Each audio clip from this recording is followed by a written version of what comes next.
Okay, so this is my my youngest son last year in kindergarten. Now, granted, it's not the bigger paper. Okay, I showed you the big paper. That is what you start on. And you do this for as long as they need it. Some kids need it for the entire year. Some kids don't. Some kids are ready to move to smaller once they get the mechanics.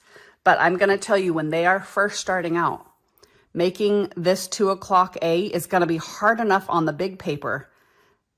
You will see that they will oftentimes want to overshoot because it's almost like their brain doesn't register to stop until too late.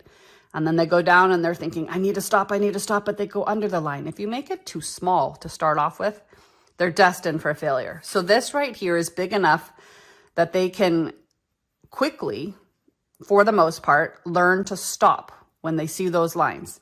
And once that becomes literally automatic, they're doing neat work consistently a lot. You can try them on this smaller paper, okay? And this is the next step down. Now, I tried Gabe on this paper a couple of times before I finally determined he was ready. And I only made that determination when he wrote his letters. As you can see, it is neat, okay? But I emphasize neatness. I want it to look, I want him to take pride in his work, to be able to look at that and say, I wrote that. And it's not like, ooh, kitty, you know, it's quality work. And when a kid has quality work, there's a sense of pride and confidence. So you're actually giving, even though you want them to do nice work, you're giving them confidence when they actually do it, that, wow, look what I can do. And they're so proud of their work. It's more than what you can give them when they can have that confidence for themselves.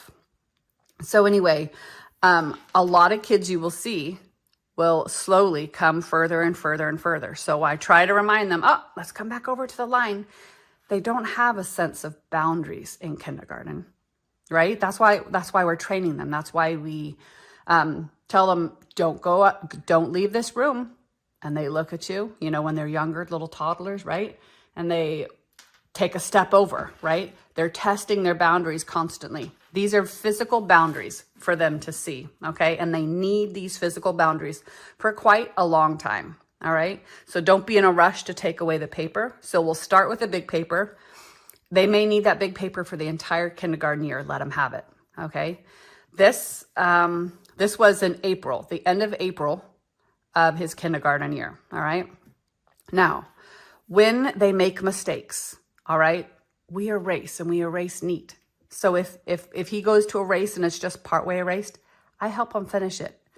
Because if I give him if I'm constantly modeling for him neatness, then when I eventually take my hands away, he knows what it's supposed to look like.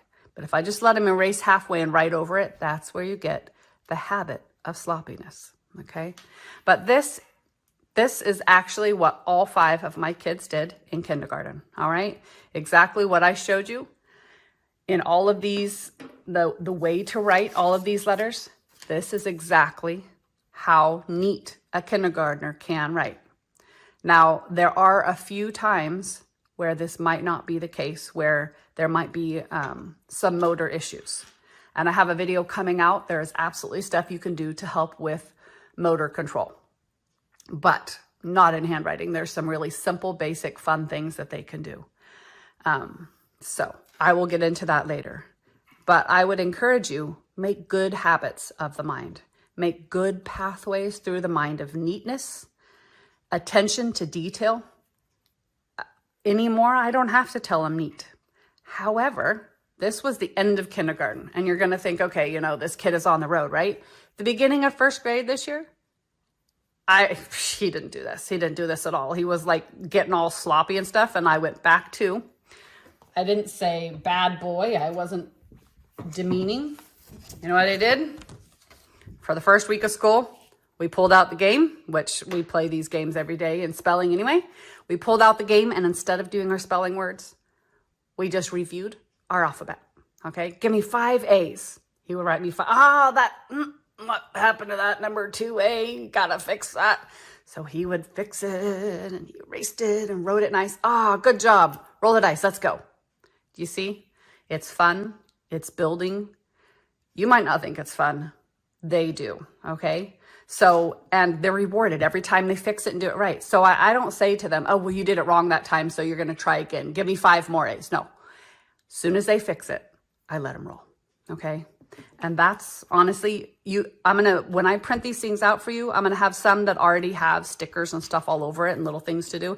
I'm also going to do a plain one that you can print out and your child can help you make it. My boys actually helped me make all of these. They wanted they were totally into balls, okay? Obviously you could see. And they helped me make this. So they picked out all the stickers. It's fun to do. I'm making them for the busy mom that just doesn't have the time. But if you want to make it with your child, I have a blank template that you can print out and you can do this yourself. And as you can see, it's just on a plain old file folder, right?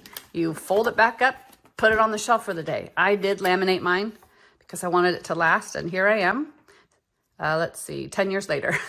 10 years later, still using them, still in really good shape. You don't have to laminate, just as longevity, but heck.